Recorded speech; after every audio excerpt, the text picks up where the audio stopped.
জাহান্নামের আগুনটাকে 1000 বছর জ্বালানো হলো, আগুনের রং হলো বন্ধু লাল। আরো 1000 বছর আগুনটাকে তাপ দেওয়া হলো, জ্বালানো হলো, আগুনটার রং হয়ে গেছে বন্ধু সাদা। এখানেও থামলো না, আরো 1000 বছর বন্ধু তাপ দেওয়া হয়েছে, আগুনটার রং হয়ে গেছে কালোরি। একে একে 3000 বছর উত্তপ্ত করে জাহান্নামী পাপীদের জন্য আগুনটা বরাদ্দ করে রেখেছে। ওই আগুনে জ্বলে যাবে, পুড়ে যাবে, ছাই হয়ে যাবে রে। আবার তোমার এই বডিটা গঠন করা হবে, এমনি করে করে তোমার সাজাটা বহাল থাকবে। ওই যে বলেছি লা ইয়ামুতু, মরতে পারবা না, ফিহা ওয়ালা ইয়াহইয়া, বাঁচতেও পারবা না, ওমা হুম আনহা বিগাইবিন, সেখান থেকে পালাইয়া যাইতেও পারবা না।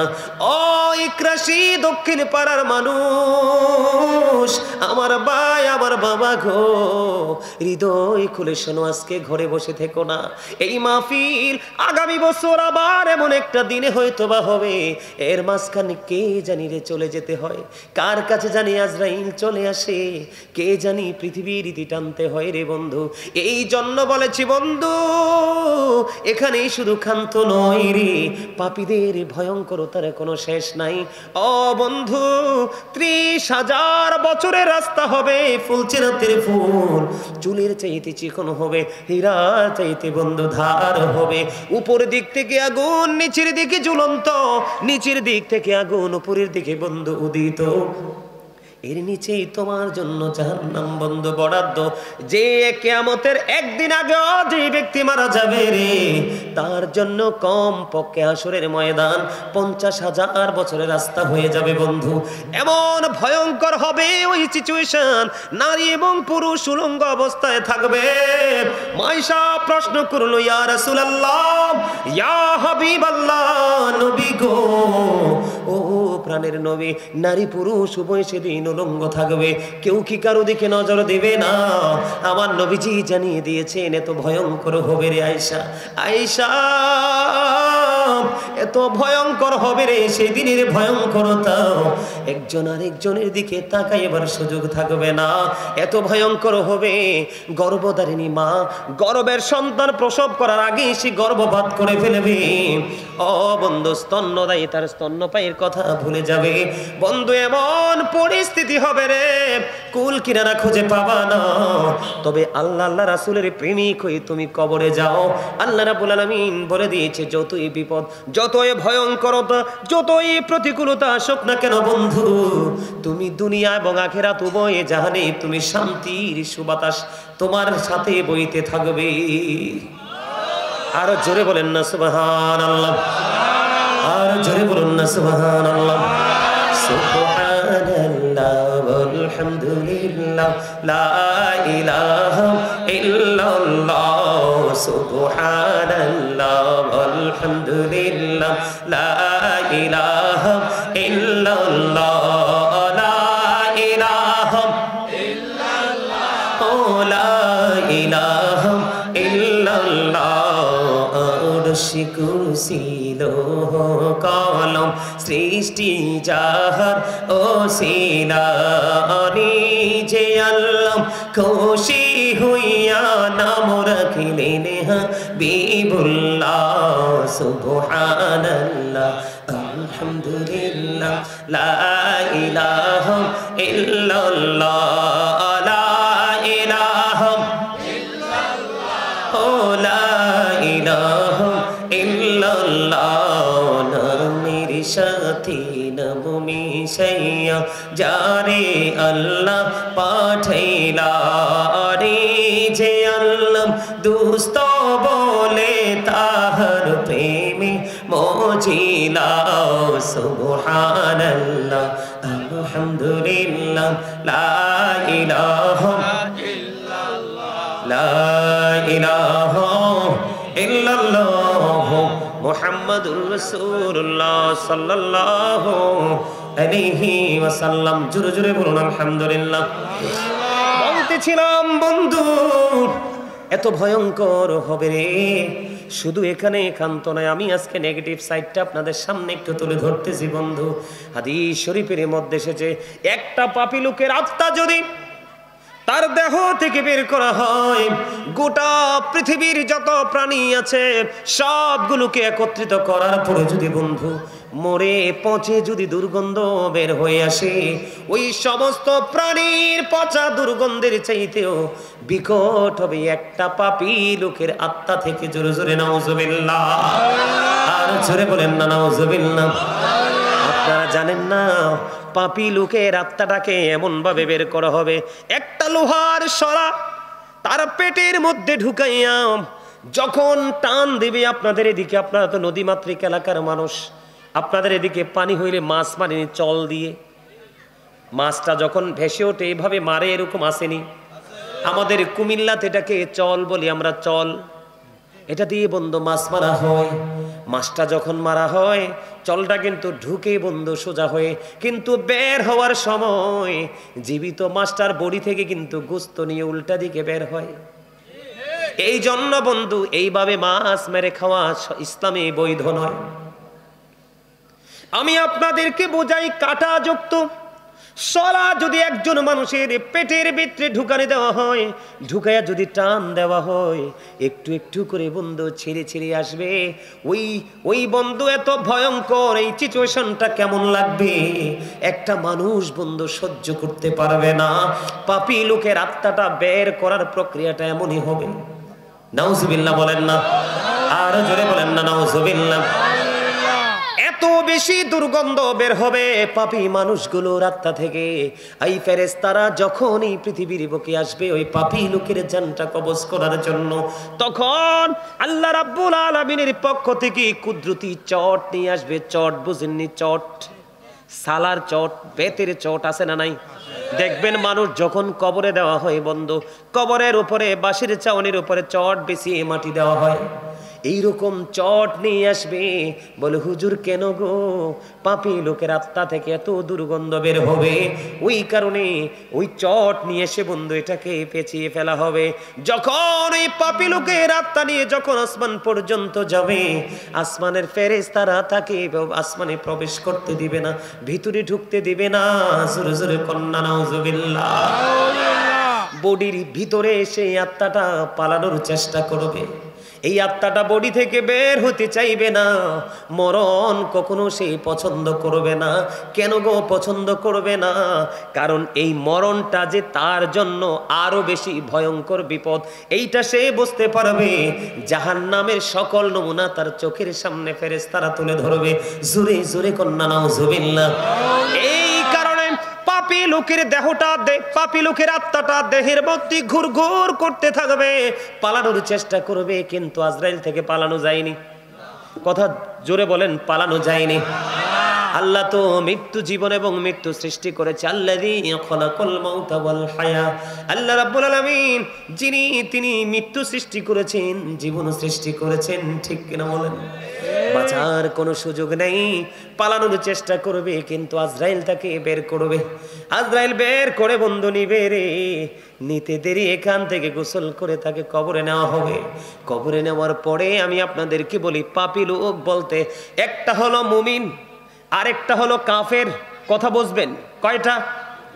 আর একটা দল আছে আপনার আমার মাঝে, সমাজের মধ্যে, দেশের মধ্যে, পৃথিবীর মধ্যে আরেকটা আছে, সেটার নাম হলো বন্ধু মুনাফিক।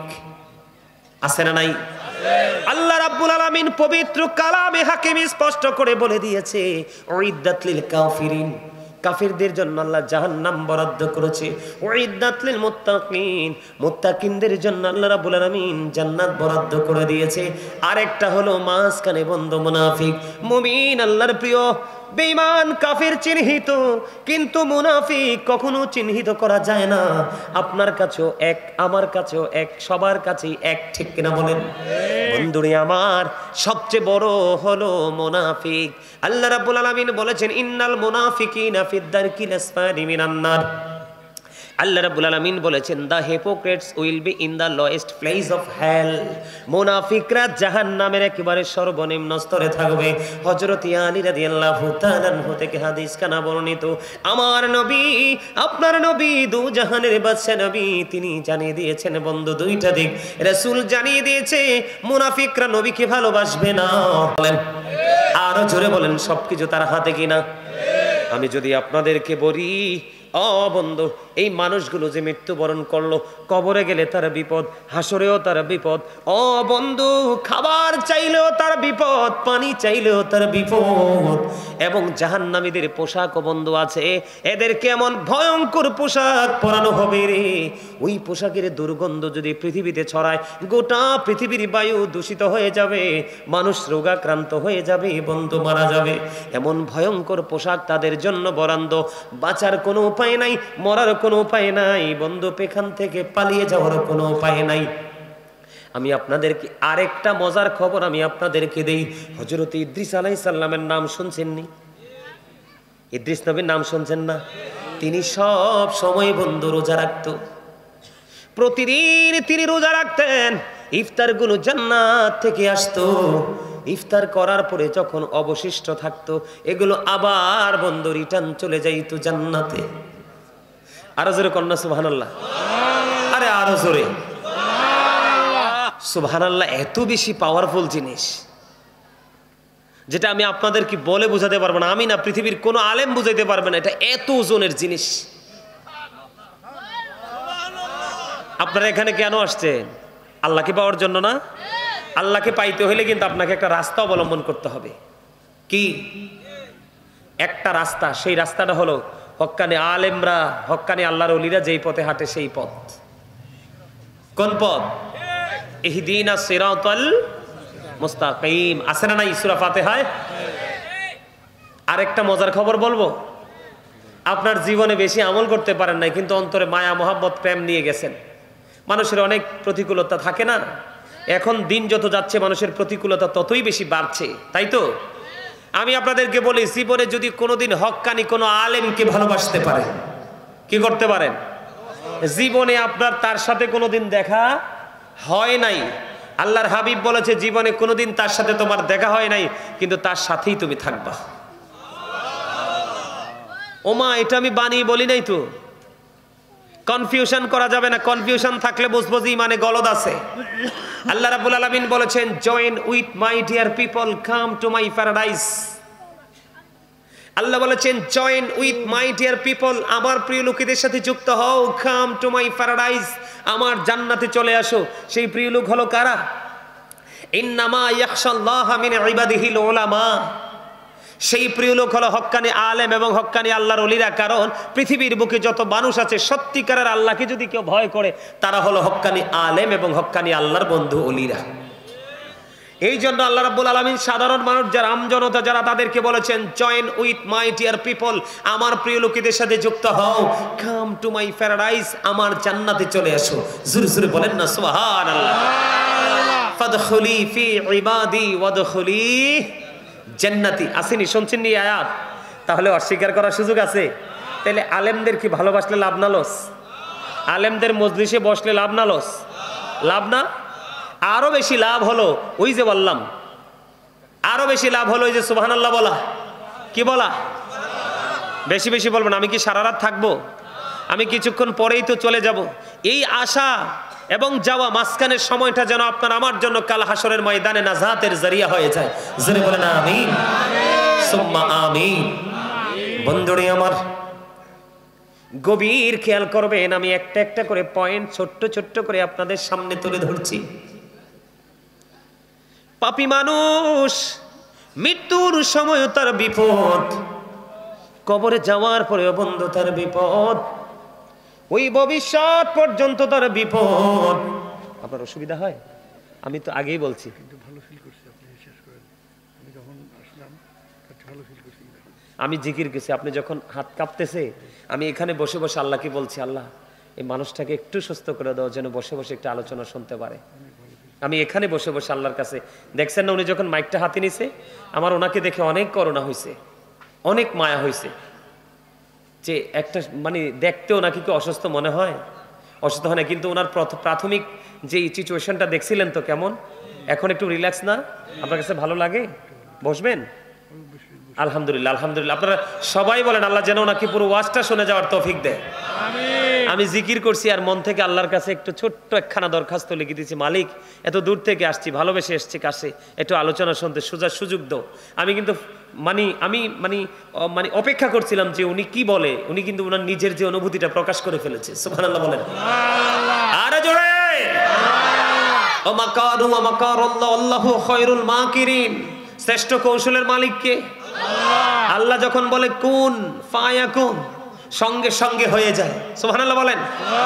আর জোরে, আর জোরে, আর মহব্বতে। মেঘনা যমুনার তীরে কত ঢেউ চলে যায়, আসে না তো ফিরে। বলেন পদ্মা মেঘনা যমুনার তীরে কত ঢেউ চলে যায়, আসে না তো ফিরে। আমিও চলে যাব এমনি করে, আসবো না কভু ফিরে। বলেন পদ্মা মেঘনা যমুনার তীরে কত ঢেউ চলে যায়, আসে না তো ফিরে। আপনারা তো পদ্মা নদীর তীরেই তো আছেন, বেশি দূরে না তো। আসে না, যেটা চলে যায় সেটা কি আর আসে? ঠিক আপনার আমার জীবনের পানির ঢেউয়ের মতো, একবার চলে গেলে আর ফিরে আসবো? যা বাজার করার ওই ঢেউ আসার আগেই করে ফেলতে হবে। আসলে পরে আপনার সেই বাজার করার কোনো সুযোগ আছে? যখন তোমার কেউ ছিল না তখন ছিলাম আমি, এখন তোমার সব হয়েছে, পর হয়েছি আমি। যখন তোমার কেউ রবে না, রব শুধু আমি। আমার কাছে আসতে হবে, মনে রেখো তুমি। তোরা চাসনি কিছু, তোরা চাসনি কিছু কারো কাছে খোদার মদদ ছাড়া, অন্যের উপর ভরসা ছেড়ে নিজের পায়ে দাঁড়া। বুঝেন নাই কিছু? বুঝেন নাই? আপনি চলে যাওয়ার পর আপনার জন্য কেউ হাদিয়া পাঠাবে না, উপঢৌকন পাঠাবে না, আপনার কবরও জিয়ারত করবে না, আপনার জন্য দোয়ার আয়োজন করবে না। এখন যে অবস্থা শুরু হচ্ছে বাংলাদেশে, গোটা পৃথিবীতে বলবে বেদাত, দোয়ার দরকার নাই। আছে না নাই? হচ্ছে কি হচ্ছে না? অথচ নবীজি জিয়ারত করেছে। এখন আমরা মৌলবীরা বলি জিয়ারত কি বেদাত। কথা বলেন না কেন? এগুলো করবে। এই জন্য আমি বলেছি অন্যের উপর ভরসা ছেড়ে নিজের পায়ে দাঁড়া। আপনি কারো উপর ডিপেন্ড হওয়ার দরকার নাই। আপনি নিজের আমল নিজে করে কবরে যান, কারো দরকার হবে না। তার কারণ আল্লাহ রাব্বুল আলামিন এটা নিশ্চিত করেছে কোরআন শরীফের 19 পারা সূরা শুআরার 88 এবং 89 নম্বর আয়াতে আল্লাহ স্পষ্ট করে বলে দিয়েছেন, ইয়াউমা লা ইয়ানফাউ মালু ওয়ালা বানুন ইল্লা মান আতাল্লাহু বিকলবিন সালিম। ওমা আল্লাহু আকবার কন্না কিল্লে। আরে মনু বড় ঘড়ি কোনা আল্লাহু আকবার, আল্লাহু আকবার এটাও জিকির। এই মিয়া কোন দিকে ওয়াজ করবো? আপনারা তো সব দিকে দেখতেছি ধীরে ধীরে উইক হয়ে পড়তেছেন। জবানটাকে স্ট্রং রাখতে হবে। আল্লাহ রাব্বুল আলামিন বলেছেন, remember me then I will remember you. আল্লাহ রাব্বুল আলামিন বলতেছেন, remember me then I will remember you. আল্লাহ রাব্বুল আলামিন বলতেছে, ফাযকুরুনি আযকুরুকুম। আল্লাহ বলেছেন, তোমরা আমাকে স্মরণ করো, আমি তোমাদেরকে স্মরণ করব। এটা কোরআনের ভাষা। আল্লাহ রাব্বুল আলামিন বলেছেন, ইয়া আইয়ুহাল্লাযীনা আমানু যকুরুল্লাহা যিকরান কাসীরা ওয়াসাব্বিহুহু বুকরাতাও ওয়াসীলা। জোরে জোরে বলুন আল্লাহু আকবার। আল্লাহ রাব্বুল আলামিন কোন বেঈমান, কোন কাফের, কোন মুশরিককে ডাক দেয়নি, কোন মুনাফিককে ডাক দেয়নি। আল্লাহ বলেছেন, ইয়া আইয়ুহাল্লাযীনা আমানু, ঈমানদারদেরকে ডেকে ডেকে বলেছেন, ঈমানদারেরা তোমরা বেশি বেশি করে আল্লাহর জিকির করো, সকাল টু সন্ধ্যা আল্লাহর পবিত্রতা ঘোষণা করো।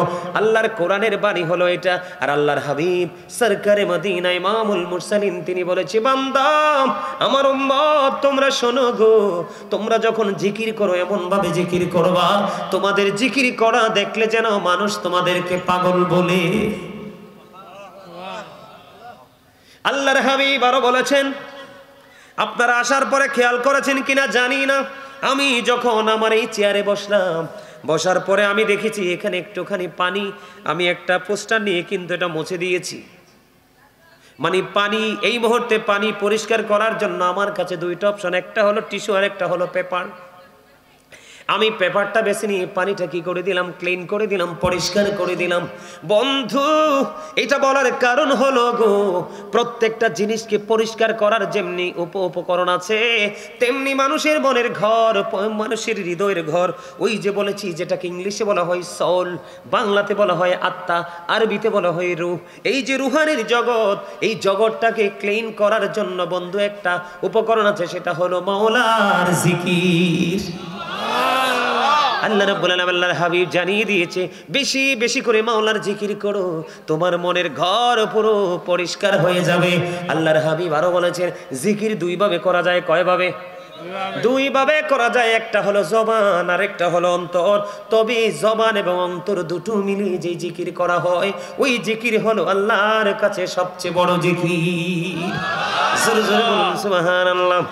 ও দক্ষিণ রাশির মানুষ, আমার ভাই আমার বাবা গো, কেমন করে তোমরা ঘরে বসে আছো এখনো? তোমরা তো জানো না আজকে যেই জান্নাতের বাগানে কি খেলা হচ্ছে। আজকের এই চারপাশে রহমতের ফেরেশতারা বেষ্টনী দিয়ে ফেলেছে। আল্লাহ রাব্বুল আলামিন ডেকে ডেকে জিজ্ঞেস করে ফেরেশতারা রে, আসমান ছেড়ে কেন তোমরা জমিনে চলে গেলা?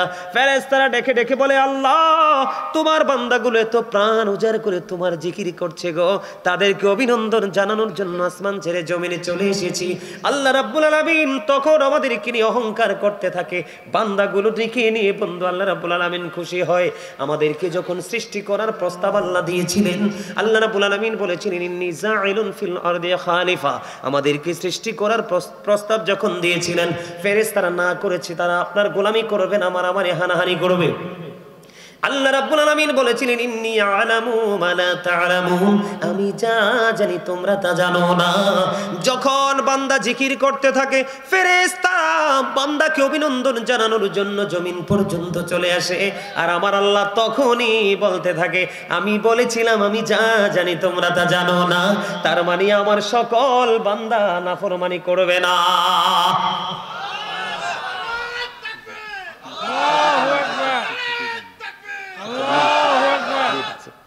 আলহামদুলিল্লাহ বলেন, আরো জোরে, আর একটু মহব্বতে। বান্দা আল্লাহ রাব্বুল আলামিন বান্দাকে কেমন করে ভালোবাসে আমি আপনাদেরকে বলে দিই বন্ধু। হযরত আবু হুরায়রা রাদিয়াল্লাহু তাআলা আনহু থেকে হাদিস খানা বর্ণিত, আমার নবী, আপনার নবী, দু জাহানের বাদশা নবী, তিনি জানিয়ে দিয়েছেন, এই যে আপনারা আজকে জলসার মধ্যে বসেছেন, এটা পৃথিবীর একটা নরমাল জলসা। আমাদের কুমিল্লাতে যদি বন্ধু আমি মিলাদের আয়োজন করি, এর চেয়ে বেশি মানুষ হবে, এর চাইতে অনেক বেশি মানুষ হবে। মানুষ জায়গা দেওয়া যায় না, দাঁড়িয়ে পর্যন্ত থাকার মতো ব্যবস্থা থাকে না বন্ধু, এমন অবস্থা হয়। যাক, আমি মন খারাপ করছি না, যদি আপনারা যারা আছেন তারাই যদি মন দিয়ে শোনেন এনাফ। আমি আপনাদেরকে বলি, আল্লাহর হাবিবকে আল্লাহ রাব্বুল আলামিন বলতেছে, হাবিব আপনি আমার বান্দাগুলোকে জানিয়ে দেন, ও হাবিব আপনি আমার বান্দাগুলোকে আপনি জানিয়ে দেন, কেউ যদি পৃথিবীর কোনো জলসায় বসে বসে আমি আল্লাহর জিকির করে, আমি তার চাইতে উত্তম জলসায় আমি তার জিকির করি। আপনাকে এখন যদি কেউ প্রশ্ন করে বলে, হুজুর আপনাকে যদি এখন কেউ প্রশ্ন করে, আবার আপনারা যদি আমাকে এখন প্রশ্ন করেন, বলে হুজুর আপনি বলেন তো, আপনি তো আল্লাহর গুণগান গাচ্ছেন, আল্লাহর হুকুম আমাদের সামনে তুলে ধরতেছেন, আপনি আমাকে যদি প্রশ্ন করেন যে হুজুর আল্লাহ রাব্বুল আলামিন এখন কি করে গো, আমি আপনাকে একবারে কনফিডেন্স নিয়ে আমি আপনাকে অ্যানসার দিতে পারবো, আল্লাহ রাব্বুল আলামিন এখন আমার জিকির করে। কারণ আল্লাহ নিজেই বন্ধু শর্ত দিয়ে দিয়েছে, তুমি যদি আমারে ডাকো আমি তোমারে ডাকবো। এবার শর্তটা তেমন অনেক লম্বা বন্ধু, হাদিসটা খুবই মজার, আপনারা শোনেন। এ হাদিস শোনার পরে আমি ওনাকে সভাপতি আজকে বিদায় দিব, উনি অসুস্থ মানুষ বন্ধু আমার দিকে আপনারা একটু গভীর খেয়াল করে শুনুন।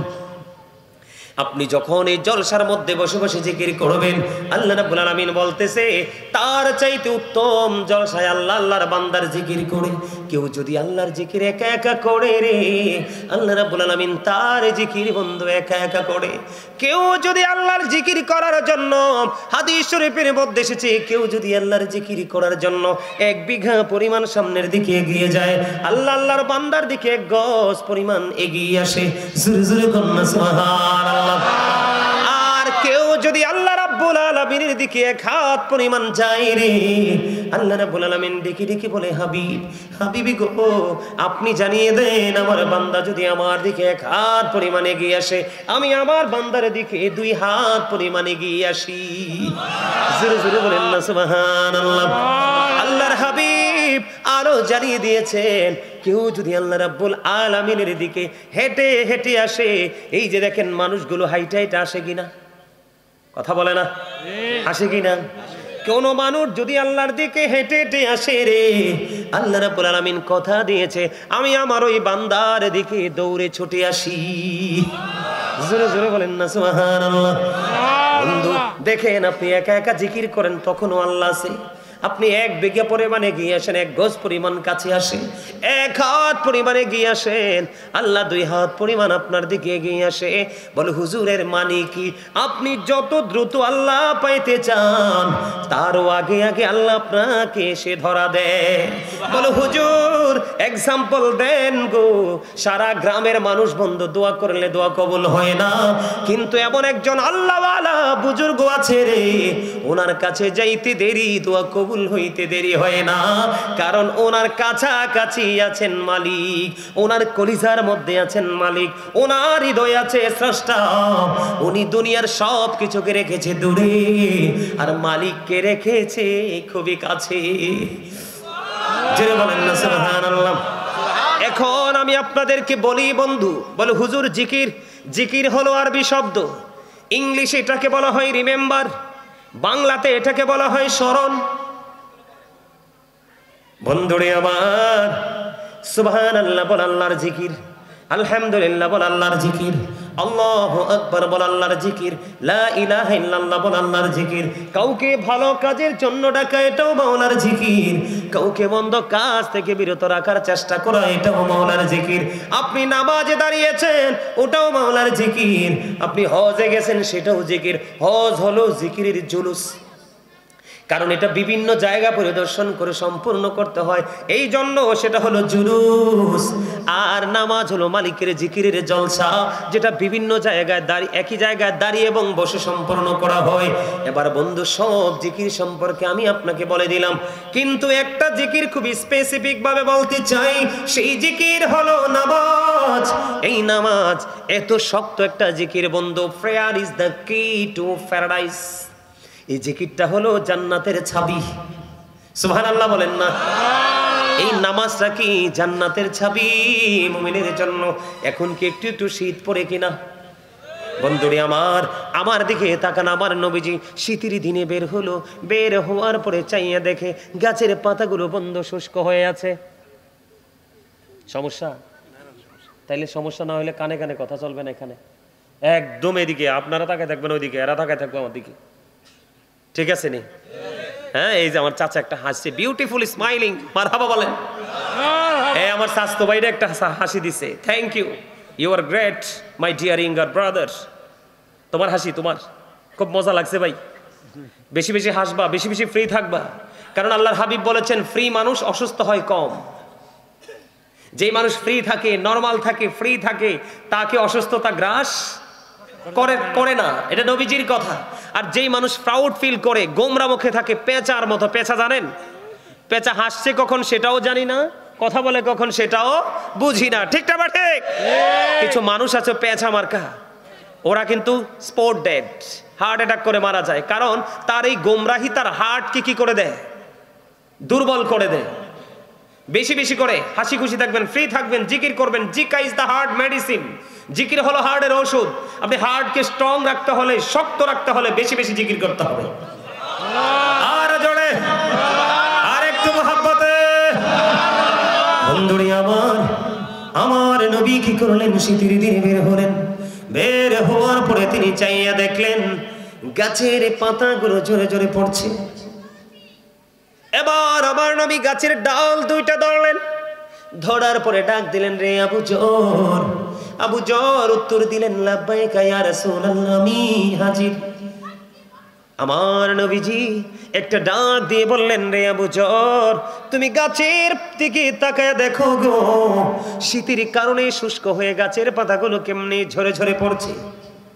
এরে আবু জর, আমার উম্মতগুলো যখন, আল্লাহর প্রিয় বান্দাগুলো যখন নামাজের মাধ্যমে পবিত্র কদম, আমি মনে রেখে আপনাদেরকে বলি, আল্লাহ বডির মধ্যে সবচেয়ে সুন্দর করে বানাইছে মানুষের কপাল, কারণ এই কপালটা প্রতিদিন মালিকের কদমে ঠেকাবে। আমার নবীজি ডেকে ডেকে বলে, রে আবু জর, তুমি চাইয়া দেখো ওই গাছের পাতাগুলো যেমনি শীতের কারণে শুষ্ক হয়ে জোরে জোরে পড়ে, আল্লাহর বান্দাগুলো একাগ্র চিত্তে আল্লাহকে ভালোবেসে আল্লাহর দিদারের আশায় মহাব্বত করে, যখন এই নামাজের মাধ্যমে আল্লাহর কুদরতি কদমে সেজদা লাগায়া দেয়, ওই শীতের দিনের গাছের পাতার মতো তার জীবনের গুনাহগুলো ঝরে পড়ে যায়। এই জায়গাটা নিয়ে একটু আলোচনা করেছি, আরো লম্বা আলোচনা করতে পারবো কিন্তু করবো না। এই জায়গাটা নিয়ে একটু আলোচনা করেছি আপনাদেরকে বোঝানোর জন্য যে জিকিরের মর্যাদা কত, পাওয়ার কত, আপনার জীবনের গুনাহ মাফ হয়ে যাবে, আপনার সবকিছু সহজ হয়ে যাবে শুধু জিকিরের কারণে। সুবহানাল্লাহ বলেন। আমি আপনাদেরকে মৃত্যু এবং মানে নেগেটিভ সাইডটা নিয়ে একটু কথা বলতে চাইছিলাম। কোন সাইড? নেগেটিভ সাইড, মানে পাপী মানুষ, তার কবর, তার মরণ, তার সব পরিস্থিতি। তবে পাপী মানুষের মৃত্যুটা আপনি একটু অনুধাবন করতে পারবেন যে আমি নবী রাসূলদের জীবনী থেকে, আল্লাহর বুজুর্গ লোকের জীবনী থেকে আমি কিছু তথ্য আপনাদের সামনে আজকে তুলে ধরবো। শুনবেন? শুনতে সবাই রাজি? আলহামদুলিল্লাহ বলেন। আলহামদুলিল্লাহ। কিন্তু জবান কি বন্ধ রাখবেন? দুরূদ পড়ার সময় বন্ধ রাখবেন না পড়বেন? বেশি না কম? বেশি। বন্ধরে আমার আর একটু বলে দেই আপনাদেরকে, না হলে মজা পাবেন না, বুঝবেন না। এখন কিন্তু আমাদের মধ্যে অনেকে আছে নবী বিদ্বেষী হয়ে উঠেছে, কথা কয় না, নবীর সম্মানে আঘাত করে কথা বলে। জীবনে যাই করেন বা না করেন, পৃথিবীর মানুষ যে যাই বলুক, আপনি কখনোই আপনার নবীকে কি করবেন না, ছোট করে কথা বলবেন না। কেউ ছোট করলে সেটাকে অবন্ধ সাপোর্ট করবেন না। নবীকে অন্তর দ্বারা, জবানের দ্বারা, সাপোর্টের দ্বারা কোনোভাবে নবী এবং নবীর পরিবার আহলে বাইতকে বন্ধু ছোট করা, এটা হলো কুফুরি। যে যখন কেউ ছোট করে তখন সে আর ঈমানদার থাকে না। জনৈক ব্যক্তি এসে প্রশ্ন করলেন, ইয়া রাসূলুল্লাহ, ইয়া হাবিবাল্লাহ, নবী গো, কিয়ামত কখন হবে? আমার নবী যখন, ওই যে জনৈক ব্যক্তি যখন প্রশ্ন করলো, নবীজি বললেন, একাধিক হাদিস গ্রন্থে বন্ধু এই হাদিসটা এসেছে। নবীজিকে যখন প্রশ্ন করলেন, নবীজি উত্তর দিলেন, তুমি কিয়ামতের দিনের জন্য কি প্রস্তুতি নিয়েছো? ইয়া রাসূলুল্লাহ, ইয়া হাবিবাল্লাহ, আমি কিয়ামতের দিনের জন্য কোনো প্রস্তুতি নিতে পারিনি, তবে আল্লাহ এবং আল্লাহর হাবিবকে আমি প্রাণের চেয়ে বেশি ভালোবাসি গো। আমার নবীজি বললেন, তুমি যাকে ভালোবাসো তার সাথেই তুমি থাকবা। তাহলে নবীরে ভালোবাসলে লাভ না লস? নবীরে ভালোবাসলে সব কাছে পাওয়া যায়। সবচেয়ে বড় নিয়ামত হলো আমার মালিক, যাকে বলা হয় there is no god but Allah, লা ইলাহা ইল্লাল্লাহ। ওই মাবুদ পর্যন্ত আপনার আমার আপন হয়ে যায়।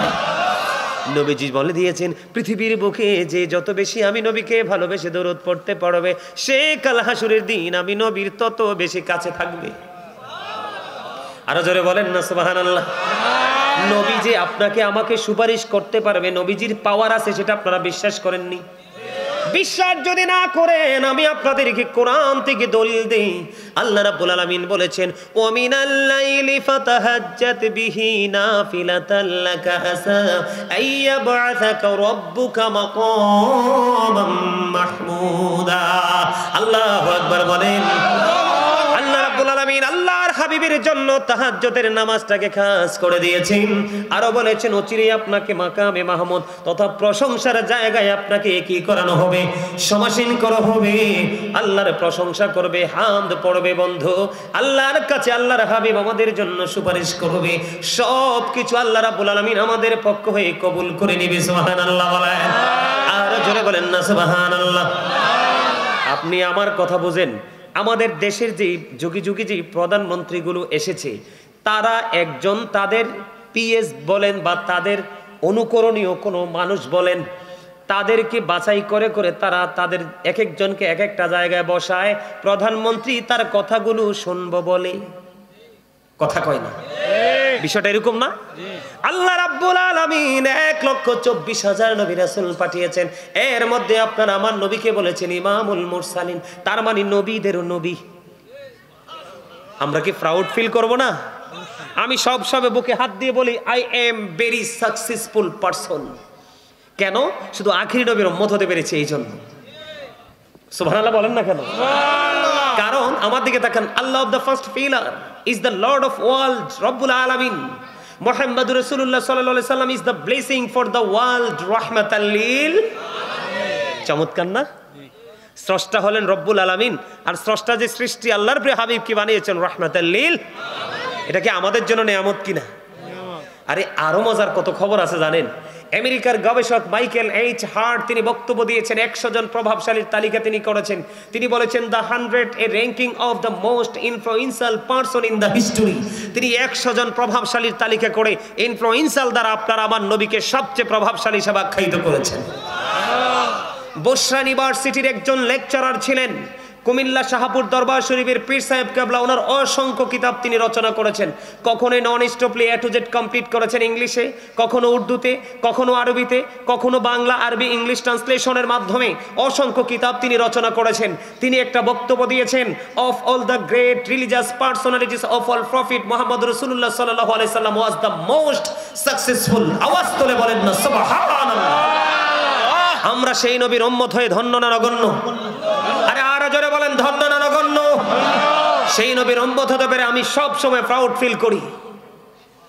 পৃথিবীর বুকে যত নবী রাসূল এসেছে, সবগুলো নবী রাসূলের মধ্যে মোস্ট সাকসেসফুল দ্বারা আমার নবীকে শ্রেষ্ঠ সফল বলা হয়েছে। ইমামতি থেকে রাজনীতি, রাজনীতি থেকে ইমামতি, প্রত্যেকটা সেক্টরকে তিনি ফুটন্ত গোলাপের নেই আমাদেরকে কি করে দিয়েছেন, উপহার দিয়ে গেছেন। সুবহানাল্লাহ বলেন, আরো জোরে বলেন। ওনার আদর্শ কি আমাদের মধ্যে আছে? নেই। এই মেয়ে আমার দিকে তাকান, হযরত মুহাম্মদ সাল্লাল্লাহু আলাইহি সাল্লাম was born in Arab country. His father's name was Abdullah. His mother's name was Amina. His father said died before he was born. He lost his mother in his childhood. He was very truthful. আওয়াজ তুলে বলেন আল্লাহু আকবার। বাবা নাই, মা নাই, কোনো কিছু নেই, তারপরেও তিনি পৃথিবীতে ছিলেন শ্রেষ্ঠ সত্যবাদী। জোরে বলেন না সুবহানাল্লাহ। এই জন্য আল্লাহ বলেছেন আকুলু কাওলান সাদীদা, সে দা রাইট থিং, সত্য কথা বলো, সঠিক কথা বলো। এই জন্য আজকে আমি আলোচনায় হেডলাইন দিয়েছি, শিরোনাম দিয়েছি, ইয়া আইয়ুহাল্লাযীনা আমানু ও আনফুসাকুম ও আহলিকুম নারা। আল্লাহ বলেছেন O believers, save yourself and your families from the fire. Allah ঈমানদারকে ডেকে বলেছেন তুমি জাহান্নাম থেকে বাঁচো এবং তোমার পরিবারকেও জাহান্নাম থেকে বাঁচাও। এন সেই নবীরে ভালোবাসার দরকার আছে না নাই? আরো যেরকম আছে না নাই?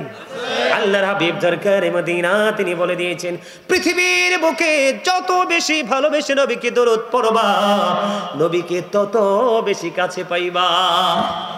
নবীর কাছে পাইলে তার কোনো বিপদ আসেনি, ভয় আসেনি, কথা বলেন কোনো প্রতিকূলতা থাকবে? থাকবে না। মনে রাখবেন, দুরুদ is the most excellent prayer Muslim religion. ধর্মাবলম্বীদের জন্য গুরুত্বপূর্ণ এক মহা ইবাদত হলো নবীর প্রেমের দুরুদ। আপনি নবীকে যদি দুরুদ পড়তে না পারেন, নামাজ, রোজা, হজ, যাকাত পর্যন্ত আল্লাহর দরবারে কবুল হবে না। নামাজে যদি আপনি রাসূলকে সালাম না দেন, নামাজ হবে না। আযান থেকে যদি আপনি রাসূলকে বাদ দেন, আযান হবে না। ঠিক না ঠিক? আপনি যদি সারা জীবন যদি ফরজ ওয়াজিব নামাজ পড়েন, বন্ধু আপনি যদি সুন্নাত নামাজগুলো ছেড়ে দেন, কখনোই আপনি নামাজি হতে পারবেন না। কারণ হাদিসে কুদসি খুলে দেখলাম, আল্লাহর হাবিব তিনি এমন একজন হাবিব, এমন একজন হাবিব যাকে আল্লাহ হাবিবুল্লাহ বলেছেন। আল্লাহ রাব্বুল আলামিন নিজে যে স্রষ্টা, নিজের পরিচয় সৃষ্টির কাছে প্রকাশ করেছেন আপনার আমার প্রাণের নবীর মাধ্যমে। জোরে জোরে সুবহানাল্লাহ। বন্ধুরে আমার, আমি আপনাদেরকে মজার দুইটা হাদিস শোনাই। জুমার দিনে কেউ যদি রাসূলকে ভালোবেসে মাত্র 80 বার যদি দরুদ পড়তে পারো গো, আমার নবীজি জানিয়ে দিয়েছে তোমার 80 বছরের সগীরা গুনাহ আমার আল্লাহ মাফ করে দেয়। বন্ধুরে আমার, হযরত আনাস রাদিয়াল্লাহু তাআলা আনহু থেকে হাদিস কানা বর্ণিত, হাদিস কানে এসেছে বন্ধু দাইলামি শরীফের মধ্যে, আমার নবী, আপনার নবী, দু জাহানের বাদশা নবী, তিনি জানিয়ে দিয়েছেন আমি আমার এই দক্ষিণিক রাশির আমার মা আমার বোনদেরকে ডেকে ডেকে বলবো, বিশেষ করে দাড়ি পাকা আমার মুরব্বী বাবা, চাচা, দাদু ভাই যারা, তাদেরকে বলবো আপনাদের জীবনে আজকে থেকে একটা আমল একটি স্পেশাল ভাবে করতে থাকবেন, সেটা হলো নবীর প্রেমের দরুদ। বন্ধুরে আমার, হযরত আনাস রাদিয়াল্লাহু তাআলা আনহু থেকে হাদিস খানা বর্ণিত, হাদিস খানা এসেছে বন্ধু দাইলামি শরীফের মধ্যে। আমার নবী বলেছেন পৃথিবীর বুকে প্রতিদিন কেউ যদি নবীকে ভালোবাসিয়া মোহাব্বত করে যদি প্রতিদিন মাত্র 1000 বার যদি দরুদ পড়তে পারে রে, সেই জান্নাত না দেখা পর্যন্ত তার মরণ হবে না। পাশাপাশি নবীর স্মরণ করতে হবে। এই দুটো যদি সমান করে করতে পারেন, আপনার মরণেও ভয় নাই, কবরেও ভয় নাই, হাসরেও ভয় নাই, মিজানেও ভয় নাই, ফুলচেরাতেও ভয় নাই। যখন আপনার নেকের পাল্লা দিবেন, আপনার নেক আমল যখন আপনার হাতে দেওয়া হবে বন্ধু, ডান হাত দিয়ে দেওয়া হবে বন্ধু, এত ভয়ঙ্কর জায়গা, কোনো কিছুই আপনার প্রতিকূল থাকবে না। পুরো নিয়ামত আপনার অনুকূলে এনে দেওয়া হবে যদি আপনি একটা কন্ডিশনে আসতে পারেন। আল্লাহ রাব্বুল আলামিন বলে দিয়েছেন, আল্লাযীনা আমানু, যারা ঈমান এনেছে, ওয়া কানু ইয়াত্তাকুন, এবং তাকওয়া অবলম্বন করেছে, লাহুমুল বুশরা, তাদের জন্য সুসংবাদ, ফিল হায়াতিদ দুনিয়া, দুনিয়ার জীবনে, অফিল আখিরা, এবং পরকালের জীবনে। জোরে জোরে সুবহানাল্লাহ। প্রথম হলো আপনি ইমানদার হতে হবে। দ্বিতীয়ত হলো বন্ধু, ঈমান আনার পরে আপনি আল্লাহকে ভয় করতে হবে। তারপরে আপনার জন্য নিয়ামত, লাহুমুল বুশরা ফিল হায়াতিদ দুনিয়া ফিল আখিরা, দুনিয়া এবং আখিরাত উভয় জাহানে আপনার নিয়ামত। জোরে জোরে বলুন না সুবহানাল্লাহ। এই নিয়ামত বন্ধু, আমি বলতেছিলাম ইদ্রিস আলাইহিস সালামের কাছে ছিলাম, মনে আছে নি? ছোট্ট করে নবীর স্মরণ কিভাবে করবেন, নবীর মর্যাদা কত, আল্লাহর স্মরণ কিভাবে করবেন বুঝাই দিলাম একটা টপিক্সের মাধ্যমে। ভালো লাগছে নি? মনে রাখবেন তো, এটা মুখস্থ রাখার চেষ্টা করবেন তো বন্ধুরে আমার। আমি আপনাদেরকে একটা এক্সাম্পল দিই। ওই জীবনের প্রথম ধাপ হলো আপনার মৃত্যু। কি? মৃত্যু না হলে কিন্তু ওই জীবন শুরু হবে না। ওই জীবন শুরু হতে হলে আপনার মৃত্যুবরণ করতে হবে। আল্লাহর একজন নবী হযরত ইদ্রিস আলাইহিস সালাম, উনি বন্ধু রোজা রাখতেন, ইফতার গুলো উনি জান্নাত থেকে আসতো। ইফতারি করার পরে যখন তিনি বন্ধু ইফতারগুলো অবশিষ্ট যেগুলো থাকতো, আবার এগুলো রিটার্ন বন্ধু ফিরে যেত জান্নাতে। এমন পাওয়ারফুল নবী তিনি ছিলেন বন্ধু। একদিন এক ব্যক্তির সুরতে আজরাইল আসলেন ইদ্রিস আলাইহিস সালামের সাথে দেখা করার জন্য। গভীর খেয়াল বন্ধু, দেখা করার জন্য যখন আসলো, আসার পরে ইদ্রিস আলাইহিস সালাম ওই ফেরেশতাকে কিছু খাবার খাইতে দিলেন, আপ্যায়ন করলেন। তিনি কোনো কিছু গ্রহণ করলেন না। উনি বলতেছেন, নবী গো চলুন আপনাকে নিয়ে একটু ভ্রমণ করব। ভ্রমণের জন্য যখন বের হয়ে গেল, বের হওয়ার পরে বন্ধু ঘুরতে একটা পর্যায়ে তিনি আবার একত্রিত হলেন। একত্রিত হওয়ার পরে এবার ইদ্রিস আলাইহিস সালাম ওনাকে প্রশ্ন করলেন, আপনি কে? কই, আমি হলাম মৃত্যুদূত আজরাইল। কই, কেন এসেছেন আমার কাছে? আমার কি মৃত্যুর সময় চলে আসলো নাকি? না না, আপনার মৃত্যুর সময় হয়নি। আমি আপনার সাথে বন্ধুত্ব, একটা বন্ধন তৈরি করার জন্য এসেছি। জোরে জোরে বলুন না সুবহানাল্লাহ। একটা বন্ধন তৈরি করার জন্য এসেছি। এবার ইদ্রিস আলাইহিস সালাম তিনি বললেন, আমার সাথে বন্ধন করতে হলে আপনাকে 3টা শর্ত মানতে হবে। কয়টা শর্ত? প্রথম হলো আমাকে একবার মরণ দিতে হবে। ইদ্রিস আলাইহিস সালাম বললেন, আপনার তো মৃত্যুর সময় হয়নি, কই অনুমতি নিয়ে আসেন। মৃত্যুবরণ করার পরে আমাকে আবার পুনরায় জিন্দা করতে হবে। আল্লাহ রাব্বুল আলামিনের কাছে বন্ধু অনুমতি চাইলেন। আল্লাহ রাব্বুল আলামিন অনুমতি দিয়ে দিলেন। এর পরের শর্ত হলো আপনি একবার আমাকে জান্নাত দেখাইতে হবে। আরেকটা শর্ত হলো আমাকে একবার জাহান্নাম দেখাইতে হবে। নবী গো, আপনি কেন একবার জান্নাত দেখতে চান? এবার আল্লাহ রাব্বুল আলামিনের কাছে ইদ্রিস আলাইহিস সালাম দরখাস্ত করে দিলেন। আল্লাহ রাব্বুল আলামিন কবুল করে নিলেন, মঞ্জুর করে নিলেন। আল্লাহর নবী ইদ্রিস আলাইহিস সালামকে আজরাইল আলাইহিস সালাম বললেন, ও আল্লাহর নবী গো, আপনার মৃত্যুর কথা বলেছেন, অনুমতি নিয়ে আসলাম। জীবিত করার কথা বলেছেন, অনুমতি নিয়ে আসলাম। জান্নাত দেখার অনুমতি চাইলেন, নিয়ে আসলাম। কিন্তু নবী, আপনি আমাকে একটা কথা দেন, আপনি জান্নাতটা দেখার পরে ফিরে আসবেন নি। জোরে বলেন না সুবহানাল্লাহ। আরো জোরে বলেন না সুবহানাল্লাহ। এবার কি করলেন? ইদ্রিস আলাইহিস সালাম কথা দিলেন। নবী ইদ্রিস আলাইহিস সালাম বলেন, আজরাইল রে, ও আজরাইল, আমি কথা দিলাম রে, জান্নাত দেখার পরে আমি ফিরে আসব। কথা দিছেন? কয় হ। এবার আল্লাহর কাছে অনুমতি চাইলেন, আল্লাহ অনুমতি দিয়ে দিলেন। ওনার প্রাণ পাখি বন্ধু কবজ করা হলো, দেহ থেকে প্রাণ পাখি বের করা হলো। আবার ওনাকে পুনরায় ছোট্ট করে বলছি বন্ধু, সময় খুবই অল্প, আবার ওনাকে পুনরায় জিন্দা করা হলো। জিন্দা করার পরে এবার ওনাকে প্রশ্ন করা হলো, নবী গো, আপনি তো মৃত্যুবরণ করেছেন, আবার আপনি পুনরায় জীবিত হয়েছেন, আপনি আমাকে বলে দেন আপনি মৃত্যুটাকে কেমন পেয়েছেন। আমি আপনাদের কি বুঝাইতেছি, বুঝতে পারতেছেন না আপনারা? একটা এক্সাম্পল ছাড়া তো আপনাদেরকে বোঝানো সম্ভব না। এবার আল্লাহর নবী ইদ্রিস আলাইহিস সালাম প্রশ্নের সঙ্গে সঙ্গে উত্তর দিলেন, আহারে মরণ, আমার কাছে আমার মরণটা এমন মনে হয়েছে গো, জীবিত একটা প্রাণীকে অথবা জীবিত একটা মানুষকে, জিন্দা একজন মানুষকে পা থেকে চামড়াটা মাথা পর্যন্ত ছুলে ফেললে যেমন হয়, অথবা মাথা থেকে পা পর্যন্ত চামড়াটা তুলে ফেললে একটা মানুষের জিন্দা থাকা অবস্থায় যেমন লাগে রে, আমার কাছে মৃত্যুটাকে তেমনই মনে হয়েছে। এবার সঙ্গে সঙ্গে গায়ের থেকে আসলো আওয়াজ, আসলো যেই জীবনে যত প্রাণ পাখি কবজ করেছে এটার চেয়ে সহজে আর কোনো প্রাণ পাখি সহজে কবজ করা হয়নি। এবার আজরাইল উত্তর দিয়েছে, নবী গো, আমি এই পর্যন্ত যত প্রাণীর জান কবজ করেছি এত আরামে এত এহসানে আর করিনি। আল্লাহু আকবার। আমি আপনাদেরকে এক্সাম্পল দিয়েছি বন্ধু বোঝার জন্য। নবী, আল্লাহর নবী, তাদের প্রাণ হরণ করা, তাদের জান কবজ করাতে একটা স্পেশাল নিয়ম তো আছে, ঠিক কিনা বলেন? এটার মধ্যেও যদি এমন বক্তব্য দেয় তাহলে বন্ধু শেষটা কেমন হতে পারে, ভয়ঙ্করটা কেমন হতে পারে। আদবের সাথে সফট যে এটা যদি এমন হয় তাহলে কঠোরতাটা কেমন হতে পারে। মূসা কালিমুল্লাহ যখন পৃথিবী ছেড়ে চলে গেলেন বন্ধু, ওনাকে প্রশ্ন করা হলো, আপনি আপনার মরণটাকে কেমন পাইছেন? তিনি উত্তর দিয়ে দিলেন, আমি আমার মরণটাকে এমন মনে করেছি, আমার কাছে আমার মৃত্যুটাকে এমন মনে হয়েছে গো, আমার কাছে মনে হয়েছে জীবিত একটা চড়ুই পাখিকে উত্তপ্ত তেলের কড়াইয়ের মধ্যে ছেড়ে দিলে ওই চড়ুই পাখিটার যেমন অবস্থা হয়, আমি মূসার কাছে মরণটা ঠিক তেমনি মনে হয়েছে। জোরে জোরে বলুন আল্লাহু আকবার।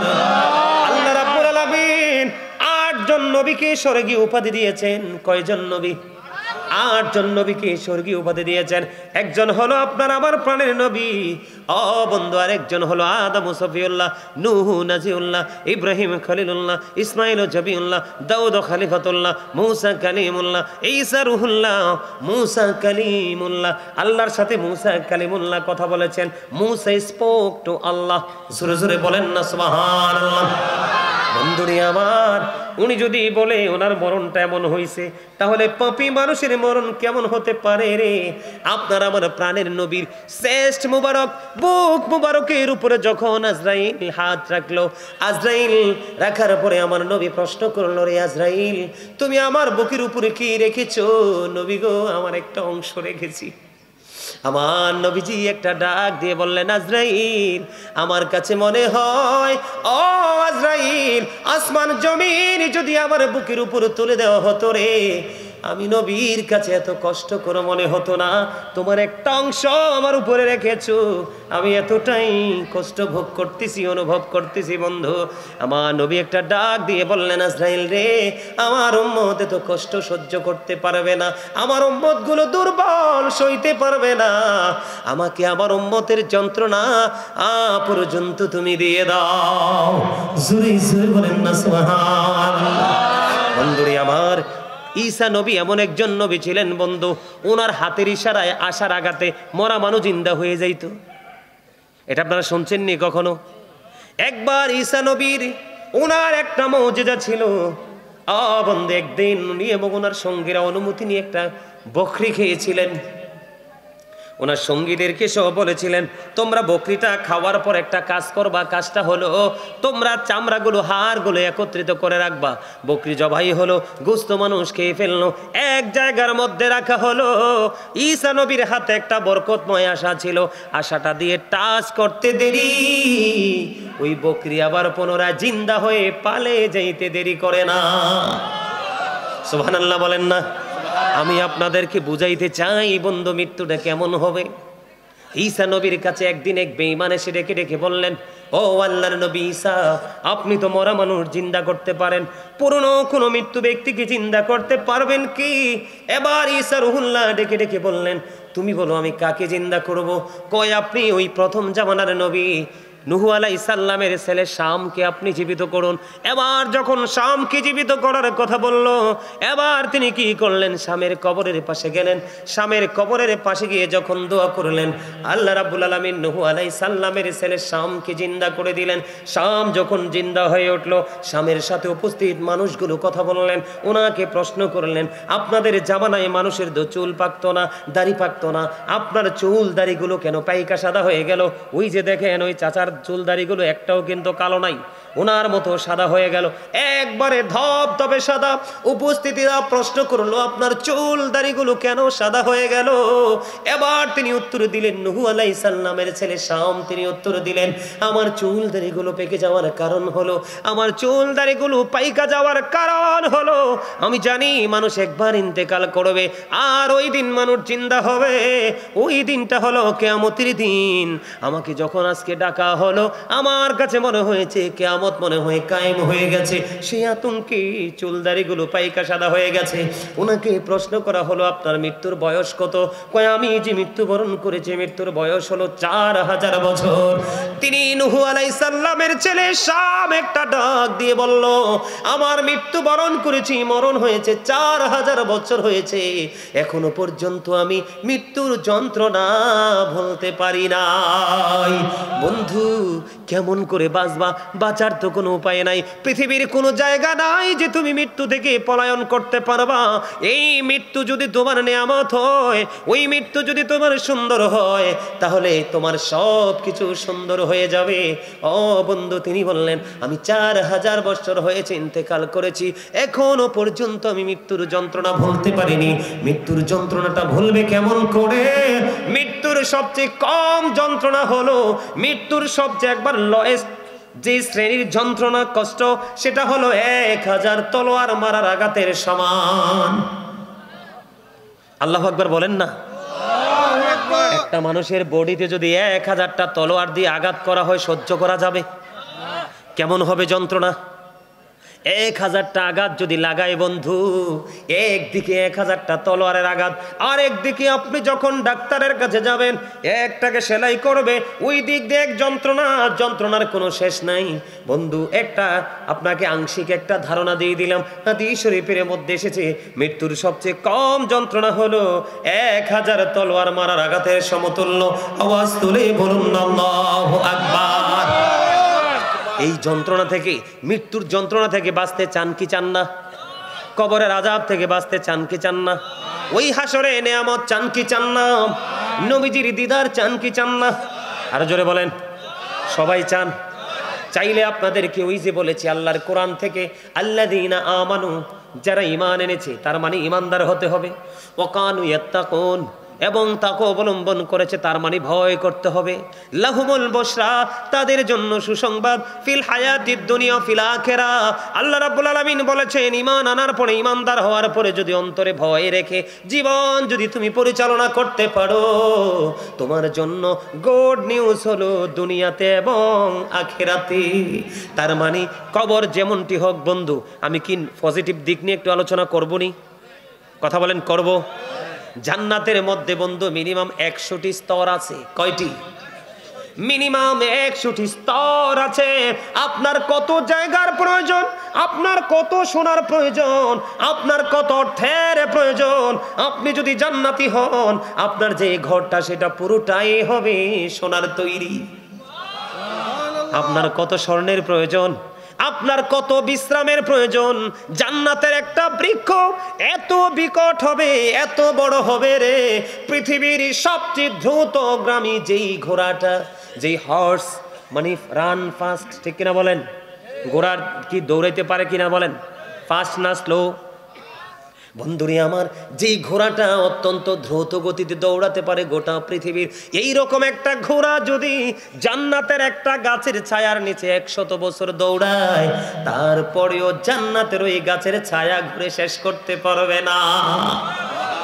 বন্ধু, এই যে পৃথিবী, জান্নাতের একটা চাবুক রাখার যে জায়গাটা, ওই জায়গাটা দিয়ে যদি পৃথিবীটাকে বিনিময় করেন লাভ হবে না।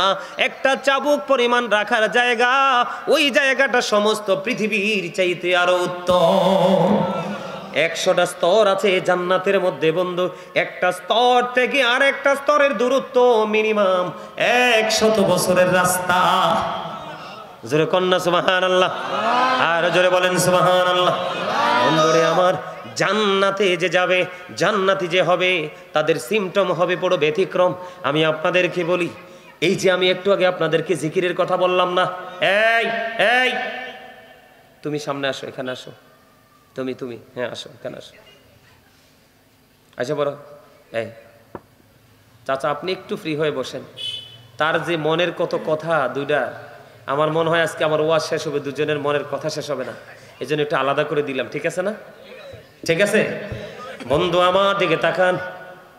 আমি কি বলতে চাই আপনাদেরকে, এই যে আমরা জিকির করতেছি জবানে না, শুনতেছি কি, হাঁটছি কি দিয়া, আছে না নাই, দেখছেন কি দিয়া, ঠিক কিনা? এখন বাঁচতে হলে তো নিঃশ্বাস নিতে হবে, নিঃশ্বাস নিয়েছেন কি দিয়া? নাক দিয়া, আছে না নাই? আমি আপনাদেরকে মজা বোঝাচ্ছি, জিনিসটার গুরুত্ব বোঝানোর জন্য। বন্ধু, মুমিন যারা, মুমিনের জান যখন কবজ করার জন্য মৃত্যুদূত আসবে, মুখের দিক দিয়ে যখন ট্রাই করবে, মুখ ডেকে ডেকে বলবে, এরে আজরাইল 24 ঘন্টা কন্টিনিউ দুনিয়ার কাজটা যেটুকু করার দরকার ছিল করে, অল টাইম এই জিকির দিয়ে জবানকে তাজা রেখেছি, এই দিক দিয়ে কষ্ট দিয়ে রুহু নিতে পারবা না। আজরাইল ব্যর্থ হয়ে যাবে, হাতের দিকে যখন যাবে হাতও তার কর্মের কথা তুলে ধরবে, কানের কাছে যখন যাবে কানও তার কর্মের কথা তুলে ধরবে, চোখের কাছে যখন যাবে চোখ তার কর্মের কথা তুলে ধরবে, পায়ের কাছে যখন যাবে পাও তার কর্মের কথা তুলে ধরবে। তার মানে আজরাইল কোনো দিক দিয়ে অঙ্গ প্রত্যঙ্গ দিয়ে যা প্রাণ পাখিটা বের করতে পারবে না। কান সাক্ষী দিবে, হাত সাক্ষী দিবে, জবান সাক্ষী দিবে, চোখ সাক্ষী দিবে, মুখ সাক্ষী দিবে। এমন অবস্থার মধ্যে যখন আজরাইল পড়বে, আল্লাহ রাব্বুল আলামিনকে একটা ডাক দিয়ে বলবে, মালিক তোমার বান্দার সমস্ত অঙ্গে প্রত্যঙ্গে শুধু জিকির, কোন দিক দিয়ে প্রাণ পাখি বের করতে পারতেছি না। আল্লাহ ডেকে ডেকে বলে, ওরে মৃত্যুদূত, তুমি আমার প্রিয় বান্দার জানটা এমন ভাবে কবজ করতে পারবা না।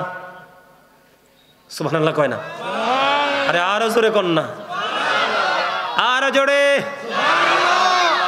এইভাবে তুমি জানটা কবজ করতে পারবা না। আল্লাহ গো, কেমন করে জানটা কবজ করতে পারবো? জানটা কবজ করবা তুমি জান্নাতে যাও, জান্নাতে একটা ফল আছে, সে ফল, ওই ফলটা যখন তার চোখের সামনে এসে ধরবা, মুখের সামনে এসে ধরবা, তার ভিতরে সুঘ্রাণটা প্রবেশ করবে, তুমি দেখতে পাবে তার ভিতর থেকে যেন পানি বাইর হচ্ছে, ওটার সাথে সাথে তার প্রাণ পাখিটা বের হয়ে যাবে। এখান থেকে বের করার পরে শর্ট করে বলছি, আমার অনেক সময় হয়ে গেছে বন্ধুরে আমার, প্রায় 2 ঘন্টা শেষ করে ফেলতে হবে আমাকে। ভাবছিলাম 1.5 ঘন্টা আলোচনা করব, কিন্তু একটানেই চলে গেছে 2 ঘন্টা। আর একটু শুনবেন, একটু বলবো, মন দিয়ে শোনেন, হাসবেন না প্লিজ, এটা হাসির কথা না, একটু খেয়াল করেন। তখন কি করলো, তার প্রাণ পাখিটা কবজ করলো, ঠিকানা কোথায়? কবরে। কবরে ফার্স্ট স্টেজ কোনটা? কবর না? কবরে নিয়ে যাওয়া, মাঝখানে অনেক কিছু আছে বললাম না।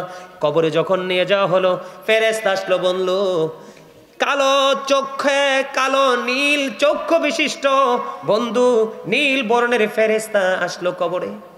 আসার পরে তাকে প্রশ্ন করলো, তোমার রব কে? আল্লাহ। দিন কি? ইসলাম। তোমাদের মধ্যে যিনি এসেছিলেন তিনি কে? তিনি হলেন আল্লাহর প্রিয় বান্দা এবং আল্লাহর প্রিয় হাবিব। সাক্ষী দিয়ে দিবে। সাক্ষী দিতে দেরি, ওই ফেরেশতারা মুনকার নাকির দুজন ডেকে ডেকে বলবে, আমরা জানতাম তোমরা সে উত্তর, তুমি সে উত্তরটা দিবে। সুবহানাল্লাহ বলেন না? দেখেন মুমিনের কি স্টেজ, মুমিনের কি পাওয়ার, মুমিনের কি মর্যাদা। আল্লাহ রাব্বুল আলামিন সঙ্গে সঙ্গে উত্তরগুলো যখন দিয়ে দিবে, সঙ্গে সঙ্গে গায়েব থেকে আওয়াজ আসবে, কবরটা দৈর্ঘ্য এবং প্রস্থে 70 গুণ চওড়া হয়ে যাবে। সুবহানাল্লাহ বলেন না? জীবনে আমরা উপর দিয়ে কিন্তু সেটা দেখবো না, ভিতরের দিক দিয়ে দৈর্ঘ্য এবং প্রস্থে 70 গুণ বন্ধু চওড়া হয়ে যাবে। নূরের আলোয় বন্ধু কবরটা আলোকিত হয়ে যাবে। তখন মুমিন তো মজা পেয়ে গেছে, হাসতে থাকবে।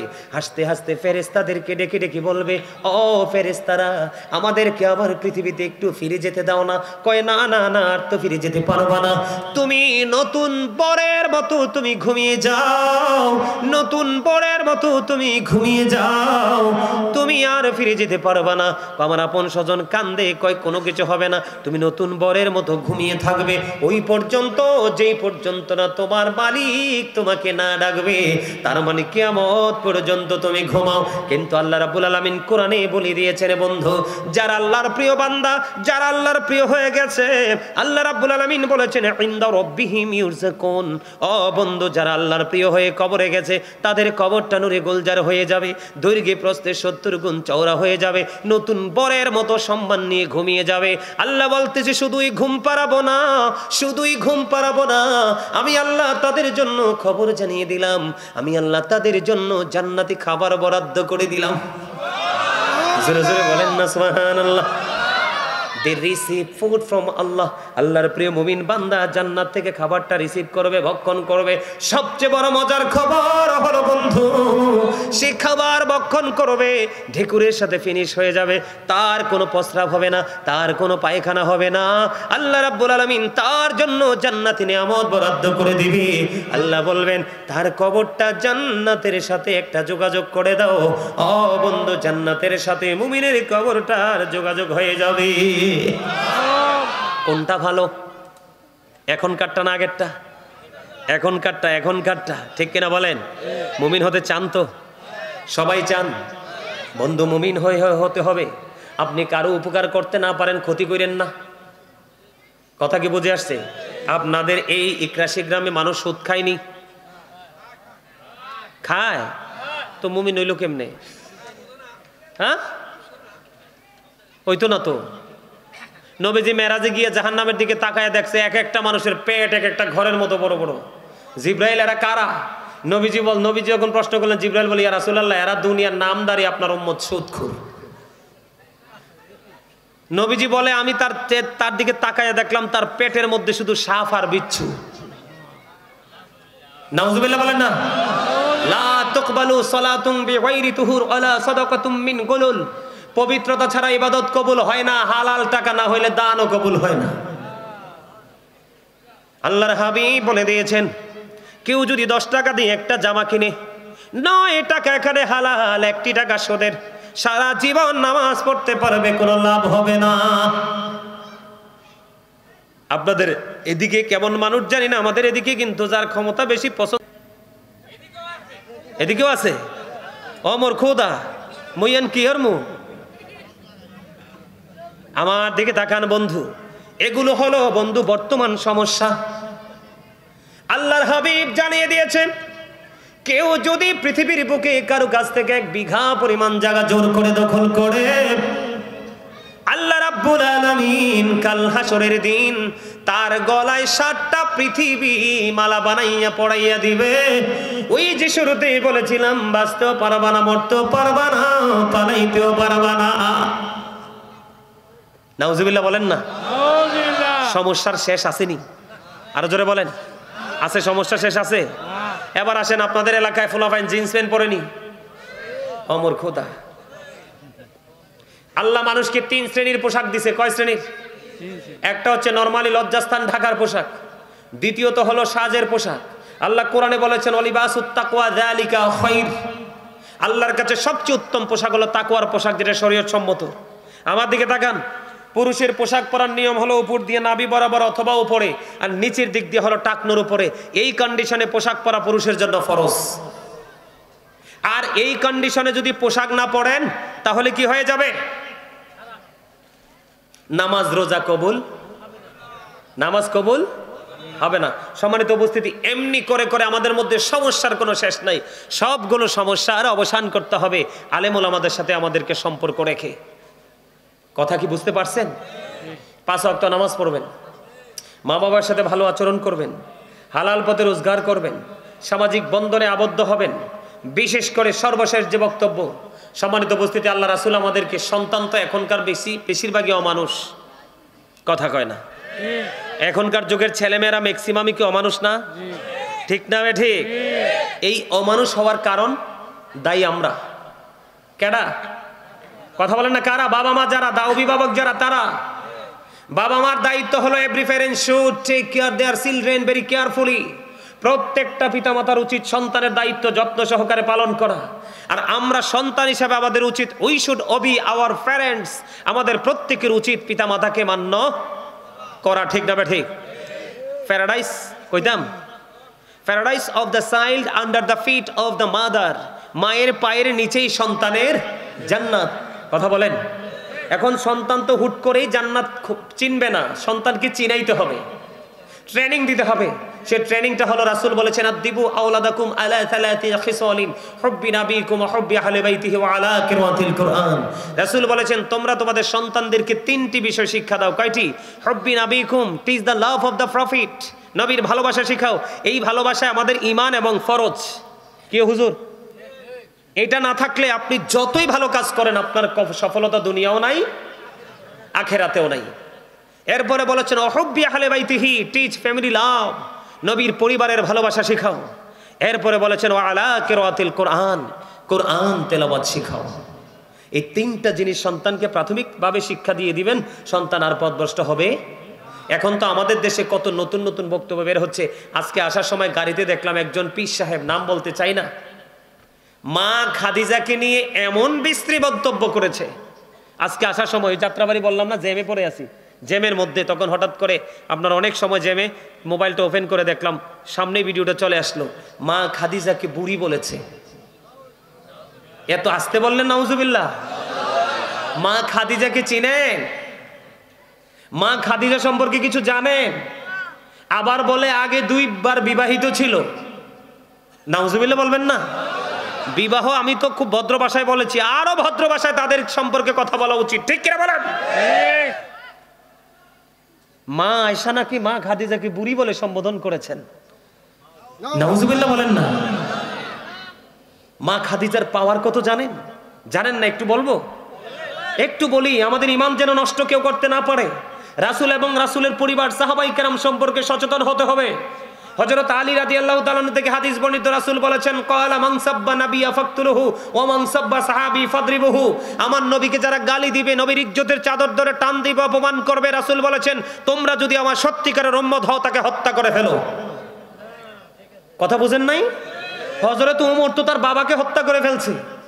একদিন একজন মুনাফিক মার্কা মুসলমান একজন বেদুইনের বিচার হয়েছিল। বিচারটা বেদিনের পক্ষে গেছে কেন? এই জন্য নবীর বিচারটা, রায়টা মানে নাই। ওমরের কাছে গিয়েছিল, ওমর সাথে সাথে তাকে কতল করে দিয়েছে। কথা কি বুঝেন আমার? অমান সাব্বা সাহাবী ফাদরিবুহু, সাহাবায়ে কেরাম সম্পর্কে যারা বাজে মন্তব্য করবে, গালি দিবে, তোমরা তাদেরকে বাইন্দা পিটাও। এটা হাদিস শরীফের কথা। আপনারা আমাকে ভালোবাসতে পারেন বা নাও বাসতে পারেন, এটা আপনাদের ব্যক্তিগত ইখতিয়ার। আমি আপনাদেরকে বলি, বন্ধুরে আমার, মা খাদিজাকে নিয়ে তোমরা কুরুচিপূর্ণ মন্তব্য করো, নিজেদেরকে বড় বড় আলেম মনে করো। বন্ধু, তোমরা এখনো পর্যন্ত নবী এবং নবীর পরিবার চিনতে পারলা না, আমি তোমাদেরকে আলেম বলতে পারবো না। আপনার টাকা ছাড়া মসজিদ হবে? মা খাদিজা দুইটা বিবাহ মোবারক হয়েছিল। ওই বিবাহের পরে স্বামীর ঘরে যেই দৌলত পেয়েছিলেন, ওই দৌলত সবগুলো আমার নবীর কদমে দিনের জন্য ব্যয় করে দিয়েছে। উনি হলেন সেই খাদিজা। মা খাদিজাকে যখন কবরে রাখা হলো, কবরে রাখার পরে বন্ধু, মা খাদিজাকে কবরে রাখার পরে বন্ধু, বারবার ওনার পবিত্র চেহারাটা কাবার দিকে ক্যাবলামুখী করা হয়, কিন্তু চেহারাটা অটোই বন্ধু সোজাসুজি হয়ে যায়। নবীজি চিন্তায় পড়তেছে, ব্যাপার কি গো, ব্যাপার কি? আমার আল্লাহ ডেকে ডেকে বলে, হাবিব, আমি চাই না গো আমার খাদিজার চেহারা আরশের দিকে যেন থাকে, অন্য কোনো দিকে থাকুক, এটা আমি আল্লাহ চাই না। সেই মা খাদিজাকে নিয়ে যেমনি কথা বলা যায়, যিনি মুমিনের মা। ঠিক কিনা বলেন?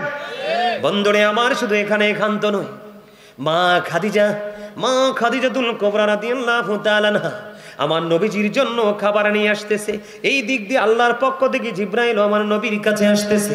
বন্ধুরে আমার, জিব্রাইল এসে আমার নবীর কাছে আসতে দেরি রে। আয়েশা বলতেছে, নবী গো, আপনার কাছে খাদিজা আসতেছে। খাদিজা যখন আপনার কাছে আসবে গো নবী, আপনি আল্লাহ খাদিজাকে সালাম দিয়েছে খাদিজার পক্ষ থেকে, এবং আমি জিব্রাইলের পক্ষ থেকে খাদিজাকে সালামটা পৌঁছে দিয়ে।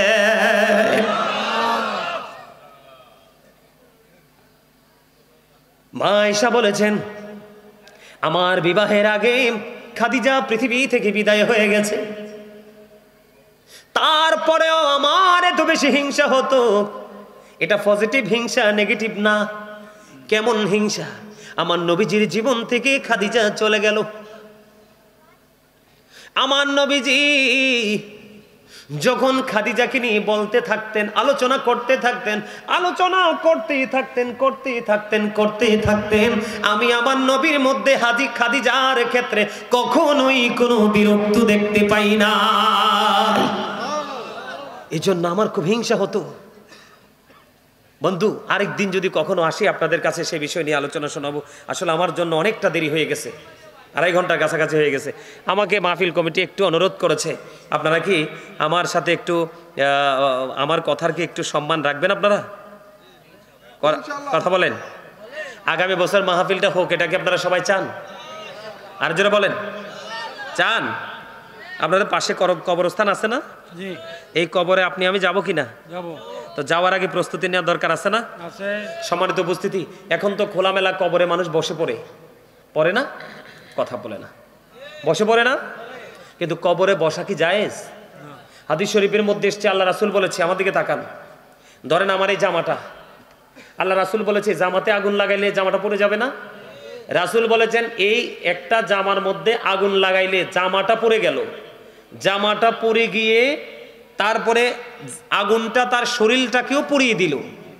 এইটা একজন ব্যক্তির জন্য অনেক বেশি উত্তম একটা কবরের উপরে বসার চাইতে। সুবহানাল্লাহ বলবেন না? তাহলে কবরবাসী দামি না কম দামি? তাদেরকে সম্মান করার দরকার আছে না নাই?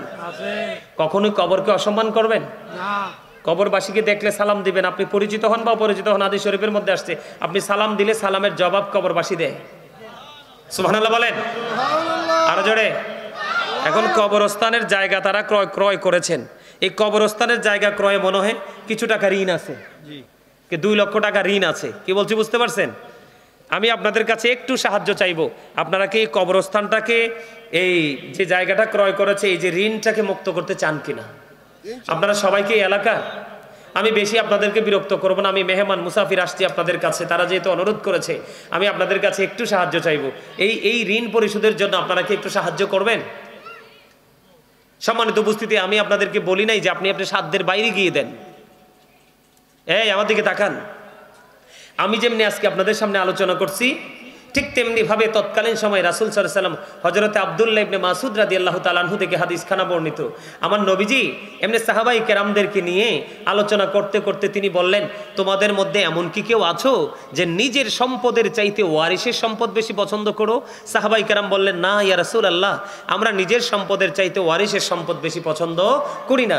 তখন নবীজি পুনরায় তাদেরকে আবার বুঝিয়ে দিলেন, ওইগুলো হলো তোমার নিজের সম্পদ, যেইগুলো তুমি ইন্তেকাল করার আগে দান করে যাও। মাহফিলে, মসজিদে, কবরস্থানে, বিয়েতে, রাস্তাতে, মানে জন উন্নয়নমূলক কাজে, জন শান্তি যেখানে আসবে সেই কাজে তুমি খরচ করে যাও। এগুলো হলো মূলত তোমার সম্পদ। আর যেইগুলো তুমি পৃথিবীতে রেখে যাও, যেগুলো ভোগ করবে তোমার নেক্সট জেনারেশন, এগুলা কিন্তু তোমার জন্য খরচ নাও করতে পারে। যদিও উপার্জিত সম্পদগুলো তোমার, কিন্তু এগুলো আর তোমার মালিকানায় থাকছে না, এগুলো তোমার ওয়ারিসের সম্পদ হয়ে গেল। এই জন্য রাসূল বলেছেন, তোমরা ইন্তেকাল করার আগে যার যার সাধ্য অনুযায়ী বিভিন্ন সেক্টরে তোমরা দান করে যাও। এগুলো কাল কিয়ামতের ময়দানে বিশাল পাহাড়ের রূপে রূপান্তরিত হবে, আর সেইগুলোর উসিলায় তোমাকে আল্লাহ জান্নাত দিবে। জোরে বলেন সুবহানাল্লাহ।